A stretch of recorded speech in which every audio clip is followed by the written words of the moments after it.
아침 저널 2부의 문을 열게 했습니다.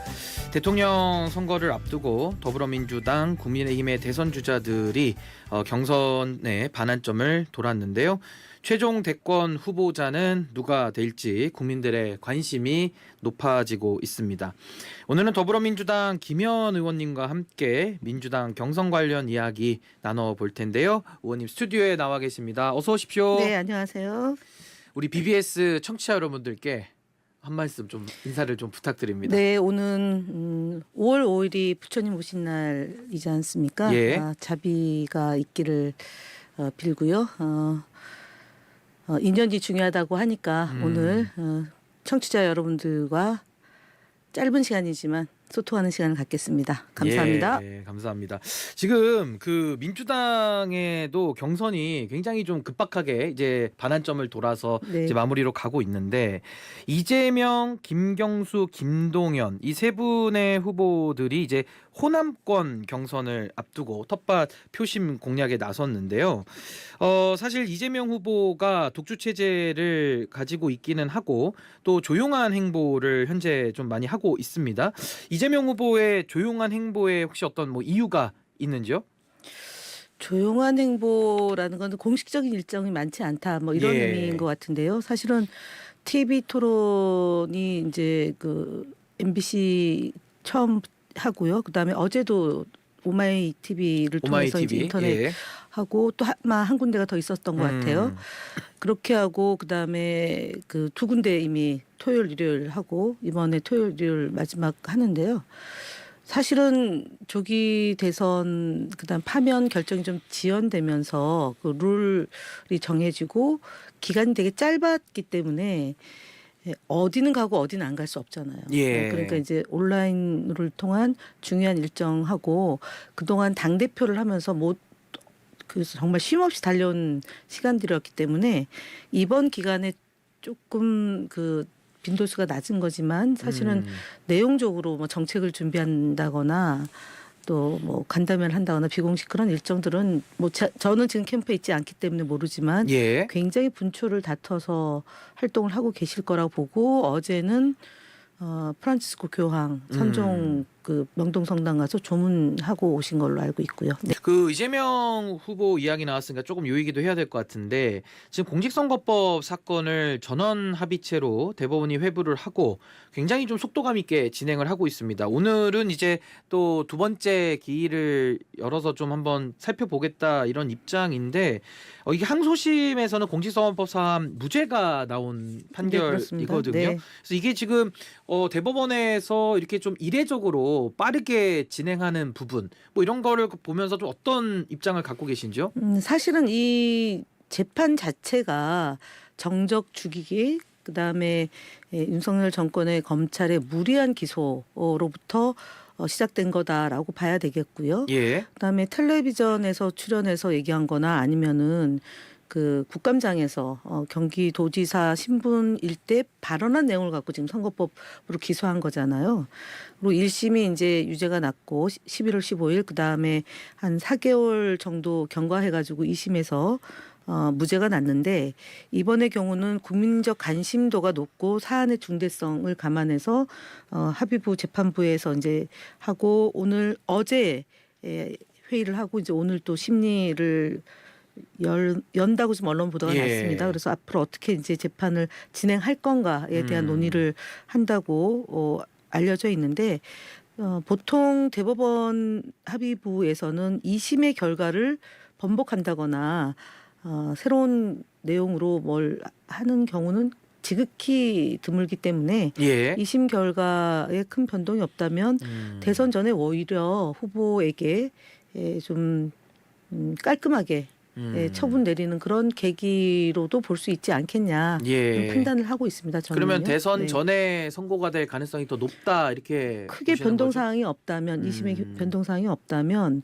후보 등록 이제 또 있고 하니까 예, 5월 중순에 있으니까요. 네네 5월 14일, 예. 5월 14일, 15일 가량인데 물론 우려하시는 분들도 있습니다. 워낙 이제 대법관 구조 때문에도 그런 게 있는데 사실은 헌법재판소도 구조적으로 보면은 뭐 이럴 수 있다 저럴 수 있다라는 온갖 해석과 추측이 난무했었는데요. 결과는 0대 8이었던 거랑 예. 보면 대법원의 판단이 사실은 이거는 앞서 말씀드렸던 것처럼 선거법에 재판을 받았다는 것 자체가 대단히 좀 문제가 있다라고 보여진다면 예. 2심 판단을 존중한 합의체 결과이지 않을까라고 예상하고 오히려 족쇄를 푼다면 이재명 대표 후보 입장에서는 훨씬 더 긍정적인 그런 상황이다라고 예상해 봅니다. 예.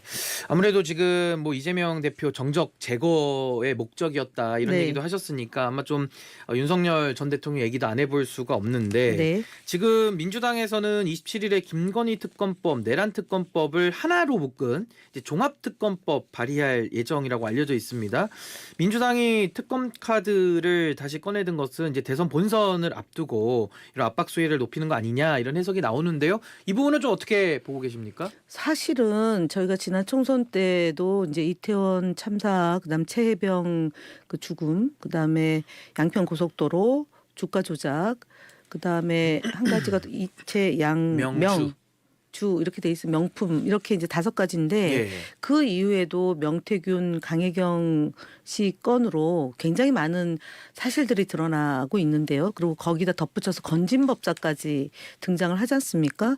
그런데 유독히 이 검찰의 무딘 칼날이 김건희 씨에 대한 것이 훨씬 더 많았던 거잖아요. 그래서 특검은 그동안 윤석열 전 대통령도 거부권을 행사하고 한덕수 대행도 거부권 행사하고 최성호 예. 그 대행도 거부권을 행사했는데 이제는 막바지의 임계점에 다다랐다라고 보여집니다. 그리고 검찰도 이런 상황을 인지하고 충분히 인지하고 뭐 소환 시기를 조율한다거나 이런 얘기가 언론 보도를 통해서 나오고 있는데요.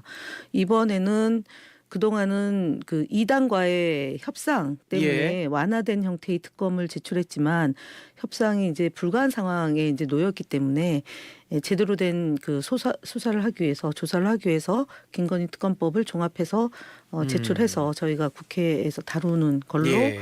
원내 차원의 논의가 있는 겁니다. 네. 근데 이 부분도 또 거부권의 또 벽이라고 할까요? 또 거부권을 쓰면 또 국회로 넘어오니까요. 근데 이번에 보면 사실은 그 국민의힘 후보가 4명인데 찬탁했던 후보 2명, 그다음에 반탁이 2명 이렇게 네. 돼 있지 않습니까? 그리고 그 내부적으로도 지금 윤석열 전 대통령과의 관계 정산을 해야 된다. 그러니까 정리를 해야 된다라는 것도 있고 예. 그다음 탄핵에 대해서 사과를 해야 된다는 흐름도 있지 않습니까? 지금 안철수 후보가 산에 강하게 그렇게 말하고 하고 있죠. 있고 그다음에 예. 탄핵을 해제하는데 본인이 적극적으로 나섰다라는 한동훈 후보도 있기 때문에 이번에 그 특검 표결은 사실은 지난번 방송법 그 텔레비전 수신료 통합징수 때 20표의 이탈표가 있었던 걸 감안하면 예. 김건희 특검의 표결이 예를 들어서 당론으로 거부한다 그러면 집단 퇴장할 것이고요. 예. 만약에 그렇지 않다라면 지난번에 가장 마지막에 득표를 보면 198표까지 나온 게 있기 때문에 아주 근소한 차이였죠. 2표가 부족해서 부결이 됐는데요. 그런 걸 감안하면 제가 볼 때는 소신 투표도 예상해 볼 수 있을 것 같습니다. 그러면은 좀 하나 더 깊이 들어가면 사실 이 내란과 관련된 게 지금 정리가 많이 안 되다 보니까 특검도 막혀 있고요.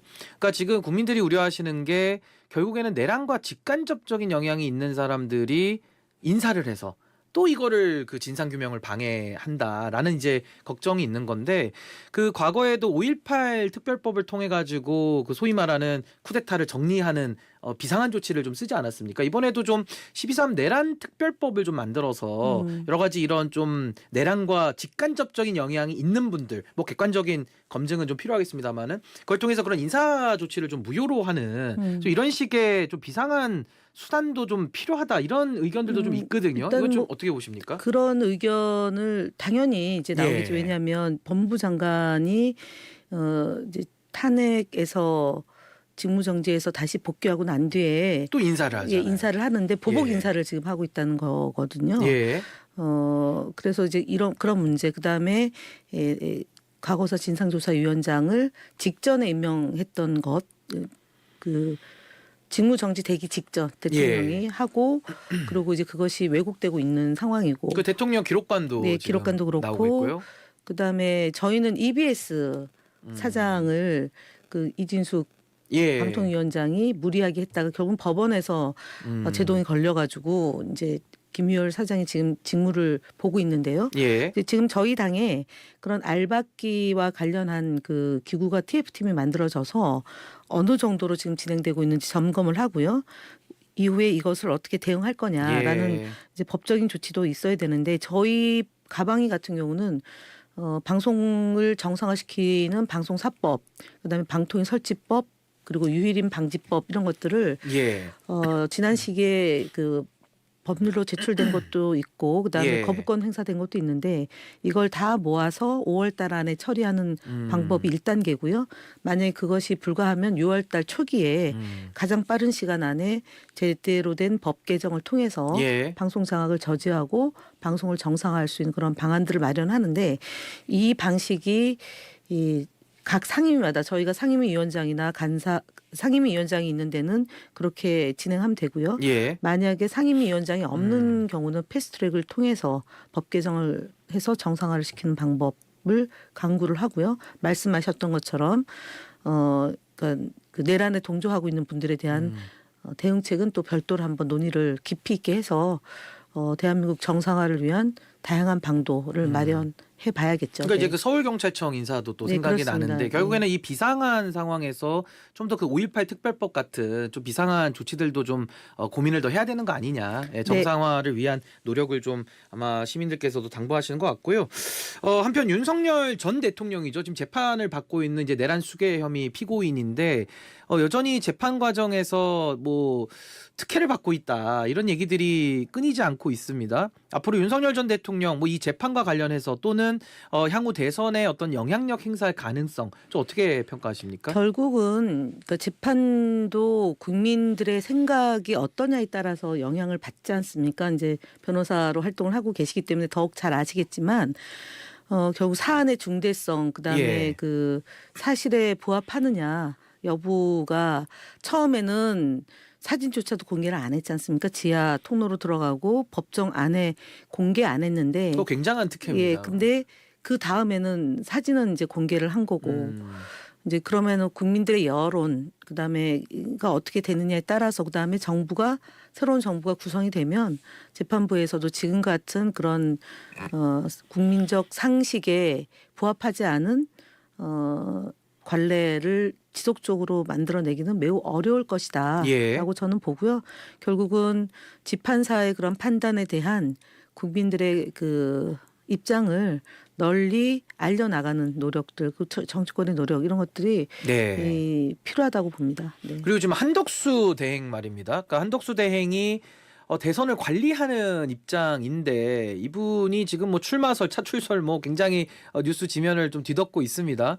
국회에서 이제 시정연설도 이제 오늘 앞두고 있는데 진성준 정책위 의장은 한덕수 대행 탄핵소추 필요하다. 이 재탄핵 이야기가 나옵니다. 아무래도 또 미국과의 이런 여러 가지 외교 협상까지도 이제 포함을 해서 아마 문제 제기를 하는 것 같은데 의원님 보시기에는 이 한덕수 대행 어떻게 참 정리가 돼야 될 걸로 보시는지 딜레마죠. 궁금합니다. 사실은 진성준 정책위장처럼 탄핵을 하는 게 원칙적으로 맞죠. 근데 탄핵을 하게 되면 발의를 하고 보고하고 의결하기 직전에 예. 그만두게 되면 이제 대선 후보로 도전하는 것에 또 면죄부를 주는 상황이 되는 거고. 그 과거에 이동관 방통위원장처럼 하는 김홍일 거죠, 그게? 이동관 타입이 되는 거고요. 예, 바로 이제 사표를 쓰는 거. 그래서 이제 도전해서 마치 그 개선 장군 탄압받아서 출마하는 것처럼 이제 되는 건데 그러면 우리가 계산을 해서 정치적으로 풀 문제냐 아니면 원칙적으로 할 문제냐라는 논의는 끊임없이 진행되고 있다는 점 먼저 말씀을 드리고요.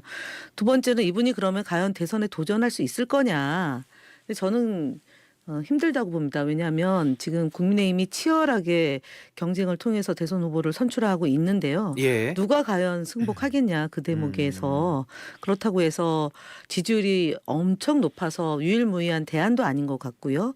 그리고 이분을 추대하고 대통령이 도전해야 된다는 그런 그룹도 사실은 그렇게 조직화되고 있지 않다. 반기문 전 유엔 사무총장보다도 외려 못하다. 예. 그리고 시간도 짧다. 그래서 제가 볼 때는 군불만 떼다가 결국은 선거 관리를 하게 될 것 같은데요. 이후에는 지금 정치 중립의 의무를 훼손한 게 많아서 예. 그리고 내란의 공범으로 지금 지목받고 있지 않습니까? 이 부분을 사법적 판단을 받게 될 거라고 봅니다. 그래서 예. 자고 우면하지 말고 적어도 남은 기간에 만약에 본인이 도전하지 않겠다는 걸 명료해서 도전하지 예. 않는다라고 치면 정치적 중립, 선거 중립의 의무를 준수하고 본인의 그 지금까지 위반한 예. 것을 더 이상 덧붙이지 않고 법의 심판을 받는 것이 외려 현명한 상황 아닌가 예. 그렇게 점쳐봅니다. 그러니까 탄핵보다는 좀 단계적으로 네. 한번 좀 더 정리하는 게 맞겠다라는 말씀이신데 오늘 말씀은 여기까지 듣겠습니다. 지금까지 더불어민주당의 김현 의원님과 함께했습니다. 의원님 고맙습니다. 네, 감사합니다.